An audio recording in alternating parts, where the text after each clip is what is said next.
Salut les trekkers, on se retrouve pour une vidéo où je vais vous parler de la prochaine randonnée que je vais faire. Ça va arriver très très vite parce que c'est d'ici 15 jours, même pas. Et en fait, j'ai besoin de vous, comme souvent, je n'arrive pas à me décider parmi trois randonnées. Et j'aimerais bien que bah voilà, vous puissiez me donner un peu vos avis, me dire ah moi je te conseille plutôt ci, plutôt ça. Franchement, les trois me tentent. Les trois ont des avantages, les trois ont des inconvénients et je n'arrive pas à me décider. Et je me suis dit, bah, le mieux c'est de faire une vidéo. Alors un peu comme dans la psychanalyse, je me dis peut-être qu'en extériorisant ma pensée et en parlant à d'autres, peut-être que d'un coup je vais me dire, bah non, en fait c'est évident, c'est celle-là qu'il faut faire. Euh, Peut-être que vous allez avoir des idées, peut-être que vous allez me dire, non, celle-là, elle est vraiment pas top, faut pas la faire. Et puis, ben, j'aimerais bien aussi que vous puissiez me dire laquelle vous aimeriez voir, laquelle vous aimeriez que je fasse. Alors, je sais qu'il y en a plein que vous voudriez que je fasse, mais il y en a plein que je veux pas faire parce qu'elles me tentent pas. Il y en a plein que je réserverai plutôt au mois de juillet, août, tout ça. Enfin, je vais en parler. J'espère que cette vidéo J'espère que cette vidéo sera pas trop longue. À mon avis, elle va être super longue, mais on s'en fout parce que il paraît que c'est pas bien pour l'algorithme et les stats. Mais voilà, moi je vis pas de ça, donc voilà. Donc, ben, j'espère que vous allez me suivre dans mes pérégrinations et puis que vous allez être de bons conseils. On se retrouve sur l'écran.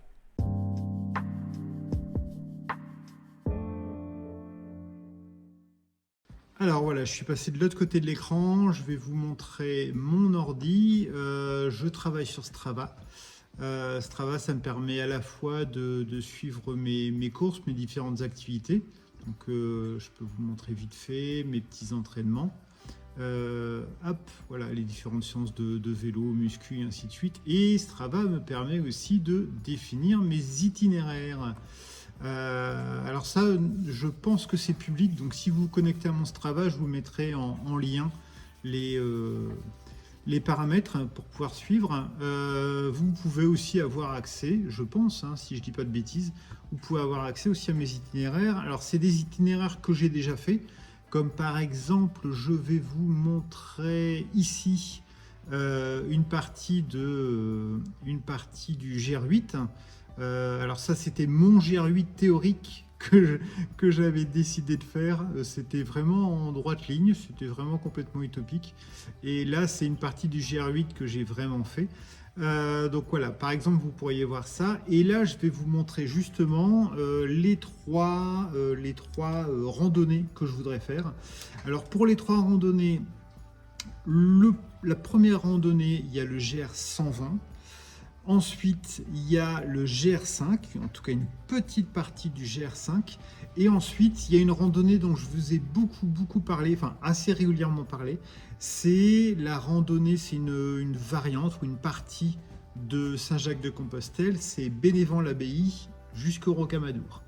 Bénévent-l'Abbaye jusqu'au Rocamadour, en fait, c'est mon ami Fabrice avec qui j'avais fait une vidéo qui est un photographe à tourner en Belgique, avec qui j'ai appris en partie la photographie, puisque j'ai été son assistant pendant 4 ans, il y a un petit bout de temps.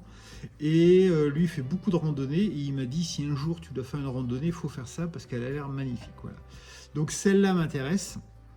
Le GR5 m'intéresse parce que je vous ai dit plusieurs fois que je commençais un petit peu à en avoir marre un peu des Alpes et des Pyrénées.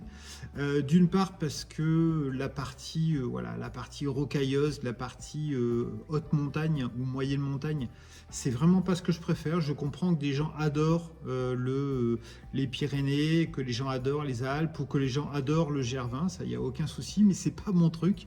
Donc voilà. Et puis en plus, comme j'en ai fait un petit peu, j'avais envie de retrouver mon plaisir, c'est-à-dire les forêts, les lacs, tout ça. Et je pense que si je tape un peu dans le GR5, et surtout, moi, ce qui m'intéressait, c'est de voir si je pouvais pas randonner vers les Vosges, le Jura, des choses comme ça. Je me dis, ça pourrait peut-être bien m'intéresser. Donc, il y a ça. Et enfin, il y a le GR120. Le GR 120 qui paye pas de mine, c'est le GR qui est sur la côte du Nord. Donc on part vraiment de la frontière entre la Belgique et la France. Et ensuite on va descendre jusqu'au Tréport, je crois. Donc voilà, je vais vous montrer tout ça en images. On va commencer par le GR 120 justement. Alors le GR 120, bah voilà, il est ici au niveau de Strava. Le GR 120, qu'est-ce que je peux vous dire sur le GR 120? Je vais faire modifier, comme ça je pourrais rentrer complètement dans la carte. Alors la plupart des GR que je vais faire sont des GR d'environ 300 km.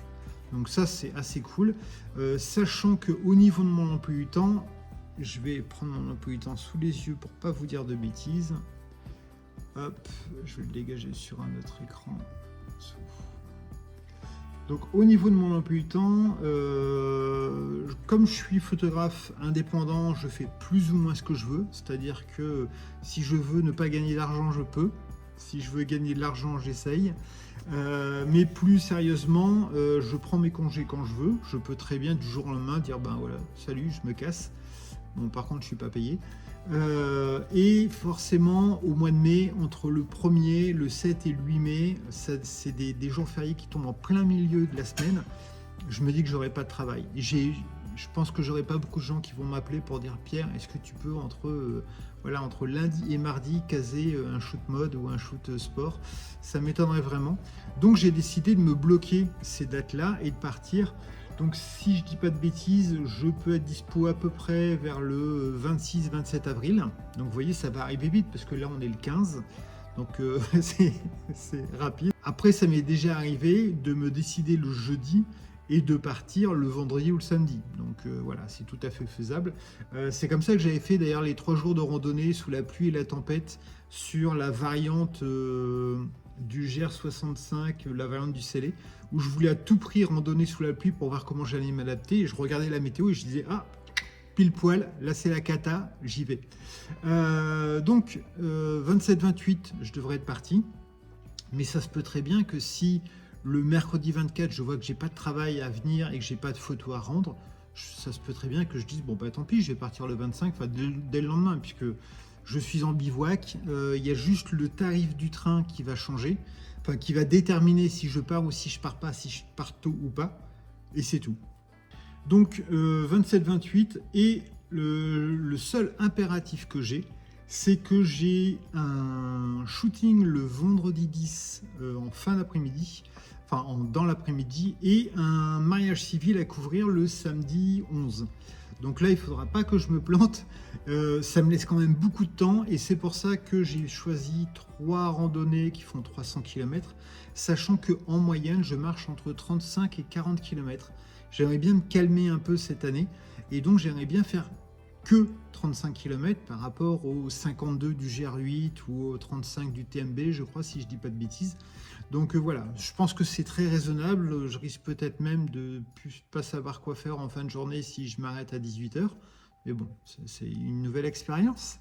Voilà, donc 300 km, 35 km par jour. Vous voyez, ça fait un 8 jours, 7 jours, 8 jours, donc j'ai largement de quoi le remplir. Au niveau, on retourne sur le GR20, le GR120. Donc le GR120, il part vraiment au niveau de la, vous voyez, il part au niveau de la frontière, donc entre Brédune et La Panne, qui est une très très belle station balnéaire. Si vous y allez, si vous allez dans le coin, je vous conseille de visiter, ils ont des très bonnes glaces. Donc c'est pas compliqué, on va remonter toute la côte, on va faire un petit détour ici au niveau de Grande-Sainte-Lamplage. Là cette fois-ci je suis super content parce que je sais que je vais bien prononcer les villages puisque c'est les miens et les villes. Donc voilà, on remonte. Alors Waplage, c'est une réserve naturelle, donc c'est très très joli, très sympa. On passe par Calais. On descend sur Sangat, 800, ensuite, bah mince alors, qu'est-ce qui se passe?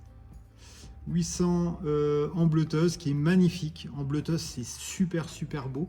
Donc en fait, j'aimerais bien faire le GR120, parce que j'ai trop envie de vous montrer ma région, qui est toute plate. Bon, au bord de mer, ça se verra pas trop, enfin tout plate. Vous voyez, le dénivelé, il est pas énorme ici, hein. C'est quand même assez tranquille. Là, ça se balade un petit peu. Vous voyez, c'est justement au niveau de, on voit, j'avais montré sur l'écran, au niveau d'Ambleteuse, au niveau de Vimereux, Boulogne-sur-Mer, c'est un petit peu, voilà, ça bouge un peu. On va monter et descendre. Là, pour ceux qui connaissent un petit peu, on est au niveau du Cap Blanc-Nez, Cap Grinet. Donc c'est super beau. On arrive ensuite sur Boulogne-sur-Mer, le Portel. Et enfin, on arrive à Le Touquet pour aller faire un petit bisou à Emmanuel. Ensuite, Berck-Plage, Fort-Mahon. On continue à descendre. On arrive sur Saint-Valery-sur-Somme. Saint-Valery-sur-Somme, c'est une étape que j'ai fait en photo il y a 1 an, où je suis allé pour un reportage photo justement avec Fabrice, dont je vous parlais tout à l'heure. Et j'aimerais bien le refaire parce que Saint-Valery-sur-Somme, c'est là où se jette la Somme dans la mer. Et j'aimerais bien remonter la Somme, enfin pas comme un poisson, j'aimerais bien descendre la Somme soit en vélo, soit à pied. Donc je ne sais pas encore. Donc Saint-Valery-sur-Somme, ça me tente bien. Et enfin, on arrive à Malo-les-Bains qui est le terminus. Alors moi je pensais que c'était le Tréport, le terminus. Peut-être que je me trompe sur mon... Ah, le Tréport, voilà, il est juste là, je me disais aussi. Voilà, donc ça s'arrête à Mer-les-Bains, Mer-les-Bains. Et on ne va pas jusqu'au Tréport, donc on ne traverse pas. Ce que j'aime dans ce GR, c'est que, alors il y a beaucoup de choses. Il y a le fait que j'ai envie de vous faire découvrir ma région, le fait que le point de départ, je vais vous montrer ça, le point de départ et le point d'arrivée sont méga simples. Ça doit être un mec qui était un petit peu original à la Fédération Française de Randonnée. Il s'est dit, tiens, on va essayer de faire un truc simple ce coup-ci. Vous savez que je suis taquin. Faut pas le prendre pour vous. Parfois, en commentaire, il y a des gens qui sont un peu énervés parce que je taquine les gens. Et bon. Brédune. Alors, Brédune, c'est super simple pour y aller parce qu'en fait, on n'est pas très loin de Dunkerque. Et ici, si je ne me trompe pas, vous voyez, vous avez l'échelle ici, 1 km. Donc si j'arrive en train à Dunkerque, ben voilà, je peux remonter quand même assez facilement. Je ne suis pas très loin du point de départ. Et je pense même qu'il y a possibilité d'arriver aussi très facilement à Brédune. Donc voilà, ça c'est cool le point de départ. Et bien entendu, ben, comme je vous ai montré, le Tréport. Le Tréport, j'ai un train direct du Tréport jusque, si je ne me trompe pas, jusque Paris et Paris-Lille. Donc ça c'est un point positif. Les points négatifs. C'est la météo. On reste quand même dans le nord au mois de mai. J'ai peur d'avoir vraiment un sale temps pendant un bon moment. Alors ça peut faire des très belles photos, des très belles vidéos parce que le ciel plombé, la mer du Nord toute plate et les grandes plages. Voilà, après ça veut dire que je peux prendre une veste de pluie, pantalon de pluie, tout ça. Bon, après, sur 10 jours, je prendrai forcément ça, mais bon, je prendrai peut-être pas une veste légère, je prendrai peut-être ma bonne grosse veste super quali de chez Decathlon. Il y a ça qui m'embête. La deuxième chose qui m'embête énormément, c'est je suis traumatisé par le GR8 et l'incapacité de pouvoir dormir en bord de mer. Alors, pas par rapport à la législation, mais c'est vrai que sur le GR8, avec les incendies qu'il y avait, plus les pinèdes, c'était des endroits où on ne pouvait pas bivouaquer. C'était dangereux et interdit, donc la question ne se pose pas. Donc j'ai toujours un peu peur de ne pas pouvoir bivouaquer là. Et si vous ne suivez pas trop les actualités, en tout cas les actualités de ce coin-là, nous on est sensibilisés forcément, y a pas mal de petits soucis au niveau du GR120, puisque si on remonte, il y a peut-être des... alors je vais retrouver ça. Il y a peut-être des noms de villes qui vont vous dire quelque chose, puisque voilà, c'est ici au bout de 100 km, il y a Sangatte. Et Sangatte, c'est l'endroit où les gens qui veulent à tout prix essayer d'aller en Angleterre, les migrants qui veulent aller en Angleterre, sont hébergés, j'allais dire parqués, mais c'est pas gentil comme terme, même si les conditions sont pas idéales. Sont hébergés. Il y a pas mal de migrants qui sont un peu partout sur la côte. Quand vous prenez l'autoroute qui va de Calais, Boulogne, ainsi de suite, vous les voyez même en train de marcher sur l'autoroute. Il y a des migrants qui vont, je vais vous montrer,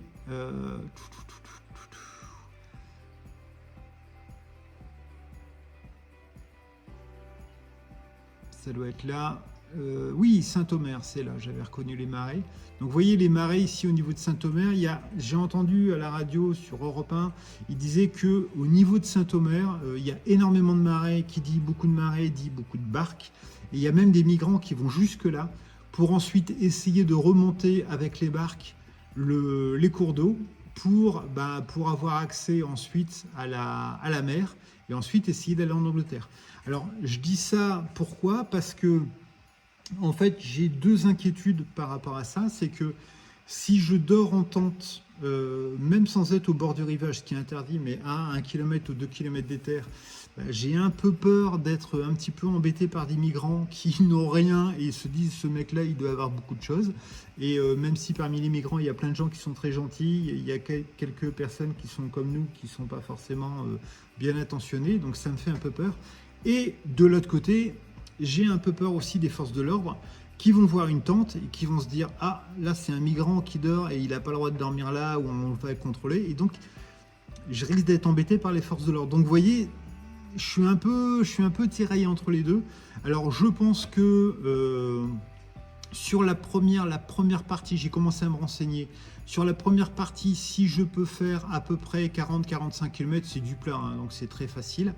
Je peux dormir, je suis quand même très à l'intérieur des terres. J'ai repéré un endroit, je ne vous dis pas, mais qui a l'air très tranquille, très protégé, où je peux vraiment mettre ma tente vraiment tranquillement. Donc ça, oui. Après le deuxième, là, je serai en plein dedans. Je serai au niveau de 80 km à peu près. Je serai pas loin de Calais. Pas loin du tunnel sous la Manche, tout ça, pas loin de Sangatte. Donc là, j'ai repéré peut-être dormir dans un camping. Pour l'instant, j'ai vu des campings assez chers ou qui n'ouvraient qu'aux heures de bureau. Donc encore une fois, moi j'arrive tard. Mais en tout cas, voilà, il y aura peut-être possibilité. Et enfin, pour la troisième étape, donc ici, un peu après Sangatte, je pense du côté de 800. Du côté de 800, j'allais peut-être me faire cette fois-ci un camping. En me disant, c'est la troisième journée. Ça me ferait pas mal de prendre une douche parce que là en plus les douches ça va être compliqué, enfin de me baigner dans les rivières ce sera pas trop possible, c'est la mer qui est sur le chemin et me dire une petite douche, recharger mes batteries, ça pourrait être pas mal. Et ensuite après 800, là je devrais être beaucoup plus tranquille par rapport aux migrants et aux forces de l'ordre, donc je pense que je pourrais dormir un peu plus sereinement. Et voilà, cette année je vais essayer, si je fais le GR 120, je vais essayer de mixer un peu plus souvent soit des campings, parce que j'ai quand même trouvé ça très agréable une fois de temps en temps de pouvoir recharger les batteries, bien me laver les vêtements, tout ça. Et je vais essayer de faire un mix entre le bivouac et le camping, puisque sur Home Camper, si je ne me trompe pas, j'écrirai en dessous, c'est un site qui recense des gens qui louent une partie de leur jardin pour les gens qui sont en camping-car, en camping, à vélo et ainsi de suite, ou en randonnée. Et vous pouvez avoir un petit bout de jardin et accès à un robinet pour 6 euros, 8 euros, 10 euros. Donc c'est assez pratique parce que vous n'êtes pas obligé d'aller forcément en camping, même si les campings sont très intéressants parce qu'ils sont bien mieux équipés. Mais ça peut être des solutions quand, par exemple, il n'y a aucun camping à 30 km aux alentours, mais il y a un gars qui est d'accord pour laisser une partie de son jardin pour que vous puissiez bivouaquer contre quelques monnaies sonnantes et trébuchantes. Donc voilà, j'aimerais bien essayer de mixer un peu, voir, et puis bien entendu continuer à dormir dans la nature. Le côté avantageux, je ne l'ai pas dit, je crois que je l'ai dit, non, je ne l'ai pas dit, c'est que forcément, moi je suis de Lille. Je vous resitue pour ceux qui auraient un compas dans l'œil et donc qui ne verraient rien. Donc Dunkerque est ici, Lille, donc moi je suis de Roubaix. Donc vous voyez, c'est vraiment pas loin. Ce qui fait que si jamais je devais rentrer en urgence parce que j'ai l'appel d'un boulot, je peux, c'est facile. Je sais que je peux de Lille aller à Dunkerque et en fait ça va me prendre 2 heures et je peux déjà commencer à tracer, donc je ne perds pas une journée pour y aller. Peut-être que je peux même ne pas perdre une journée pour revenir, parce que si je rentre assez tôt au Tréport, je peux déjà prendre un train et rentrer à 23h, mais le lendemain, je peux commencer à bosser. Donc c'est intéressant. Et surtout, le prix du billet n'est pas cher du tout. Et ça, c'est quand même une chose qui est importante pour moi, donc, parce que j'ai pas envie de claquer plein d'argent. Il y a quelqu'un en commentaire qui m'a dit que j'avais des pinces. Bon, voilà. Bref, donc voilà, si je peux ne pas dépenser trop d'argent, prendre des transports en commun, ça me va. Mais comme je vous disais, je suis inquiet pour deux choses, la météo, et je suis inquiet par rapport aux migrants et cette impossibilité de bivouaquer ou que ça puisse être dangereux. Bref, 293 km, pas beaucoup de dénivelé, un dénivelé positif, 1700, c'est même pas une étape du Mont Blanc, donc 1700, tranquille. Dites-moi si ça vous plairait que je fasse ce GR 120. Alors il y a peut-être des gens qui sont du Nord qui vont dire ouais vas-y fais-le. Il y a, je pense notamment à des créateurs de contenu comme Fifi le randonneur, peut-être qu'il me dirait ouais vas-y parce que je crois qu'il a fait quelques étapes lui. Voilà, on passe à la suite. Cette fois-ci, on va s'attaquer au GR5. Alors, le GR5, une partie du GR5, parce que le GR5, il monte, si je dis pas de bêtises, il monte vraiment au niveau de la mer du Nord pour aller jusqu'en Italie. Je dis des bêtises? Je sais plus. Randonnée. Donc là, j'ai... Ouais, jusqu'à la Méditerranée. Donc, jusqu'à la Méditerranée. Donc, juste à la frontière italienne. Bien entendu, je ne vais pas faire tout le GR5, j'ai décidé de faire qu'une partie du GR5 parce que comme je vous disais, j'avais envie d'aller plus ou moins dans le Jura, dans les Vosges, je ne savais pas trop où, mais je voulais de la... voilà, ça monte un peu, ça descend un peu comme le GR30, c'est gentil, l'Auvergne, tout ça, j'ai bien aimé, beaucoup de forêts, des lacs, des rivières, ça j'ai adoré. Au niveau de... Voilà, au niveau du GR5, donc moi j'ai repéré le GR5 juste après le Luxembourg. On va aller voir ça directement. Alors GR5 au niveau du Luxembourg, comme tout à l'heure, je vais faire modifier pour pouvoir voir la carte. J'ai calculé à peu près 300 km. Encore une fois, 300 km, c'est ce qui me semble être intéressant pour moi pour pouvoir marcher. Après, je suis en bivouac, j'ai pas de réservation, je fais ce que je veux. Si je vois que je marche bien, que je prends mon pied, ça se peut très bien que je fasse un jour, 2 jours, 3 jours de plus. Donc ça se peut très bien que je fasse, au lieu de 300, faire 350 ou 400 km. C'est tout à fait faisable. La première chose qui me plaît dans ce GR5, c'est que je vais explorer une nouvelle région. Ça me plaît bien. Vous savez que j'aime bien aller... je suis un peu pas intelligent parfois. Et parfois, quand on m'oblige un peu trop à faire des choses ou quand je me sens un peu trop dans le moule, j'aime bien changer complètement. Par exemple, pour la gourde Oko, que j'ai énormément... j'ai taquiné à fond. La gourde Oko, j'arrêtais pas d'en entendre parler. D'ailleurs, on n'entend plus autant parler. Donc, je ne sais pas si tout compte fait, elle n'est pas bien, ou s'ils sont morts, ou s'ils ont arrêté de subventionner tous les youtubeurs de la Terre. Je m'y suis intéressé parce que ma gourde Catadine est morte. Elle est là, je crois. Elle est là, ma gourde.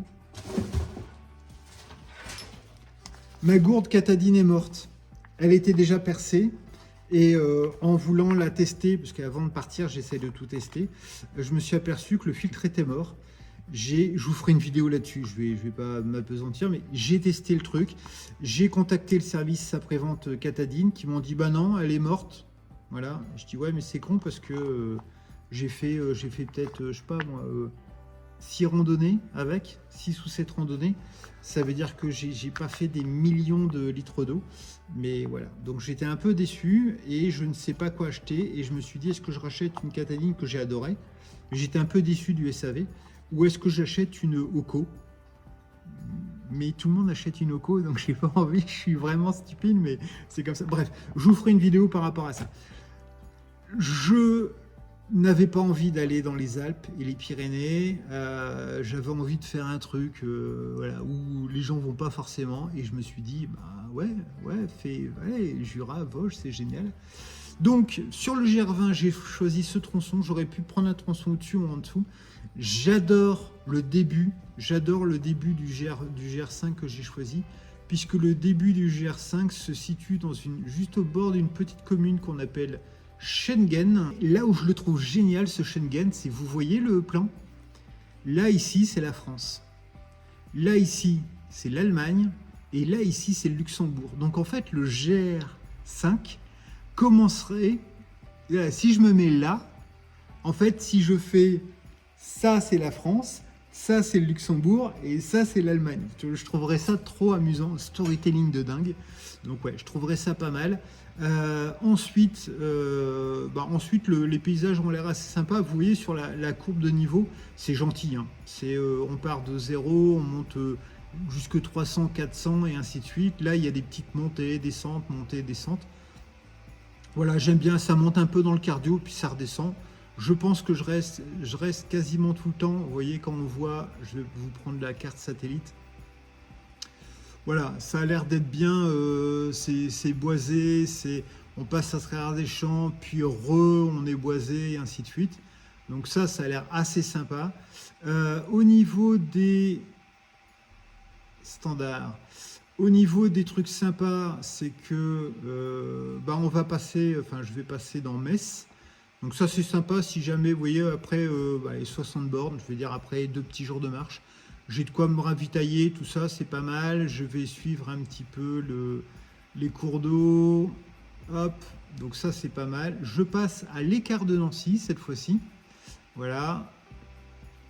Et ensuite, pareil, hein, toujours des champs, des forêts, des lacs. Donc ça, je trouve ça assez sympa. Pour me fixer une idée, pour me forger une idée, je pense que je regarderai à nouveau les vidéos de Trek Attitude, de Nico de Trek Attitude, qui avait fait l'Exatrek. Je sais que lui avait pas du tout aimé, mais en même temps c'est un mec de la montagne, donc lui à mon avis les trucs assez plats, ça a dû le saouler. Mais moi j'aime bien. Voilà, donc au niveau de 250 km, vous voyez ici, c'est ça qui est pas mal avec Strava, c'est que ici, je vois exactement où je suis à la fois sur mon dénivelé et vous voyez sur la carte, mon petit point qui bouge, je vois exactement où je peux m'arrêter, tout ça. Si je m'arrête à peu près à 250-300 km avant de commencer les petites D+, j'ai repéré alors je crois que c'est par ici, hop, j'ai repéré Sarrebourg qui est apparemment une ville avec une gare où je pourrais rentrer. Point positif, nouvelle découverte, j'aime bien le paysage a l'air très sympa et tout ça, c'est un truc que j'ai jamais fait, voilà. Point négatif, j'ai un peu peur du climat en mai, parce que c'est pas le sud de la France. Autant le GR8 en mai, c'était tranquillou. Autant là, j'ai vraiment un peu peur. Le point négatif, c'est y aller. Alors, le Schengen, pour y aller, j'ai repéré, c'est pas loin, si on suit la Moselle, voilà. C'est pas loin de Thionville, enfin pas loin de Thionville, on se comprend, hein, voilà, il doit y avoir, je sais pas, il y a peut-être 20 bornes, quelque chose comme ça. Je peux accéder assez facilement à Thionville en train. Enfin, je crois qu'il y en a pour 9 heures de train. Déjà rien que de dire ça, je suis en train de me dire je le ferai jamais ce truc. Toujours pareil, c'est très compliqué. J'hésite à prendre la voiture, aller à Schengen en voiture, mais ça me saoule de ne pas prendre des transports en commun parce que voilà, toujours pareil, l'impact écologique, je trouverais ça sympa d'y aller en transport en commun, mais franchement j'ai quasiment 10 à 11 heures pour aller au point de départ. Je sais pas si après il vaut mieux pas. À un moment je m'étais dit Pierre passe dans le Luxembourg et prend continuer la rando à partir du Luxembourg, ça pourrait être sympa, mais j'ai pas vu d'endroit où je pourrais arriver facilement en train puis marcher, quitte à faire une journée de 30 bornes pour arriver au point de départ, ça me gêne pas. J'avais fait ça pour le GR30, j'étais arrivé à Clermont-Ferrand, j'avais 20 bornes à marcher pour arriver sur le GR30, voilà, j'avais fait mes 20 bornes, sympa. Mais prendre un train, un deuxième train, puis un bus, et ça me saoule. En plus, il y a les horaires qui me bloquent. Donc ça, c'est un peu le souci. Et bien entendu, pareil, c'est-à-dire qu'en fonction de l'endroit où je m'arrête, je vais quand même pas m'arrêter à Metz au bout de 50 km. Je vais pas m'arrêter au bout de 200 km, même moins 150 km pour arriver à pied jusque Nancy, ce qui serait génial, hein. Mais après, vous voyez, c'est après, j'ai rien, quoi. J'ai pas de grande ville. Peut-être que si je continue ici sur Fribourg, quelque chose comme ça, mais ça me rallonge énormément. Donc ça, c'est toujours le truc compliqué. Donc oui pour la région, oui pour la découverte, oui pour voilà, le dénivelé. J'ai peur du temps et j'ai peur que ce soit très compliqué pour y aller. Très très compliqué. Voilà, à vous de voter. La troisième rando qui m'intéresse. GR2 La Réunion, c'est pas pour maintenant. GR1 Tour de l'Île-de-France, c'est 500 bornes, c'est un peu trop. Je l'ai plus. Ah, Bénévent-l'Abbaye, voilà. Alors, 300 bornes pour le GR120, 300 bornes pour le GR5, 276 km pour Bénévent-l'Abbaye et Rocamadour. Un peu plus de D+, parce que là, on est à 4475. C'est pas la mort. Un beau petit dénivelé. Forcément, le lieu va être très beau, ça va être très sympa. Belle météo. Le lieu est magnifique. On va pas dire que c'est un lieu que je connais pas, puisque je me suis déjà pas mal baladé dans ce coin-là. Je suis déjà allé du côté de Clermont-Ferrand, je suis déjà allé du côté de Brive-la-Gaillarde et ainsi de suite. Enfin voilà, j'ai déjà fait un petit peu ces coins-là. Cahors, Cahors, je l'ai fait avec le GR65, donc je connais un petit peu ce coin-là. C'est pas un dépaysement par rapport, contrairement au GR5. C'est pas un dépaysement, mais voilà, forcément, même au mois de mai, je sais que j'aurai du beau temps. Je pense que pour le bivouac, ce sera top, comme sur le GR5. Hein, je pense que le GR5 sur le bivouac, ça devrait aller. Contrairement au GR120, j'ai un petit peu plus de doutes. Mais est-ce que je peux pas faire un mix avec du camping, dormir un peu chez l'habitant, des choses comme ça? Ça pourrait être une nouvelle découverte. Là, je pense que ce sera cool. Par contre, encore une fois, pour y aller, ça va être compliqué parce que Bénévent-l'Abbaye, c'est vraiment pas le truc. Mon parcours, il a un petit peu fait un truc qui fait n'importe quoi. J'ai dû cliquer encore une fois où il faut pas. Je crois que c'est la souterraine, le départ, donc c'est un petit peu au-dessus, la souterraine. Je crois que là, il y a une gare. Donc je pourrais reprendre une partie du GR, parce qu'il y a le GR65 qui passe par là, si je dis pas de bêtises. Donc je pourrais, en faisant un train, puis un train, puis un train, puis un bus, puis une charrette, un âne, et ainsi de suite, arriver à la souterraine. Ça prend du temps, je pense pas qu'il y ait de train de nuit, j'aurais bien aimé. Donc le déplacement un peu compliqué. Rocamadour, je vous avoue que je me souviens plus, je m'étais renseigné, mais je me souviens plus trop. Mais Rocamadour, pour repartir ensuite, je crois que ça va être aussi très compliqué. Je suis désolé, hein, il y a des gens dans le sud de la France qui doivent me trouver très très compliqué. Mais je vous l'ai dit dans plein de vidéos, moi je suis formaté, je suis du nord de la France. On a une infrastructure routière qui est délirante. On a des trains, c'est la folie. Il y a la gare Oralil qui permet d'aller à Londres. On va à Bruxelles en moins d'une heure. On va à Paris en moins d'une heure. Des trains pour l'île de Paris, il y en a toutes les demi-heures. Donc forcément, je suis un peu formaté. Et pour moi, prendre 2-3 correspondances, puis un bus pour pouvoir aller à un endroit, ça me saoule. Ça me saoule vraiment. J'ai pas envie de passer une journée dans les transports, même s'il faudra peut-être. C'est pour ça que j'avais adoré le GR30. Voilà, Puy-en-Velay, je marche un peu, j'arrive.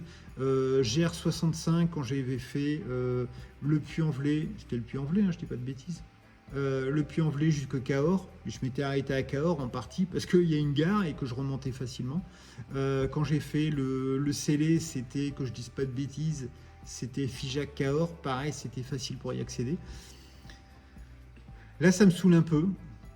Voilà, ça me saoule un peu. Alors il y a peut-être, si vous êtes de la région, vous allez peut-être pouvoir me dire, mais non Pierre, c'est pas grave, fais une journée de plus et tu remontes à Souillac, et Souillac ce sera facile pour, j'en sais rien, on fait peut-être Souillac, Brive-la-Gaillarde, après c'est Paris. Voilà, je connais pas non plus super bien le coin. Donc voilà, paysage top, lieu magnifique, la météo elle est assurée, le bivouac est pas mal. Par contre, et mon Dieu, le prix des billets, j'ai regardé, c'est du 150 à 200 euros. Alors après, j'ai pas encore les jours fixes. Donc je peux peut-être partir à 6 h du matin un jeudi et ce sera peut-être plus simple.